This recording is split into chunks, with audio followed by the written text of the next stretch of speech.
గురువులందరికీ గురు పౌర్ణమి శుభాకాంక్షలు. గురు బ్రహ్మ గురు విష్ణు గురుదేవో మహేశ్వరః గురు సాక్షాత్ పరబ్రహ్మ తస్మై శ్రీ గురవే నమః. సంవత్సరం భక్తి శ్రద్ధలతో జరుపుకునే పండుగలలో మన గురు పౌర్ణమి ఒకటి. ప్రత్యేకత ఏమిటి? గురు పౌర్ణమి గురువు శిష్యుల మధ్య సంబంధానికి ప్రతీక. ఇది ఆషాఢ శుద్ధ పౌర్ణమి రోజున జరుపుకుంటారు. దీనిని వ్యాస పౌర్ణమి అని కూడా అంటారు. రచించింది వ్యాసుడే కదా.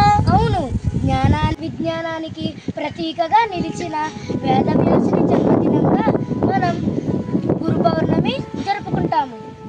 గురువులు మాటలతోనే కాకుండా విలువలతో కూడిన విద్యను బోధిస్తారు. తరం నుంచి జ్ఞానం అనే వెలుగుని మనలో నింపిన అత్యంత ప్రాధాన్యత కలిగిన వ్యక్తి గురువు.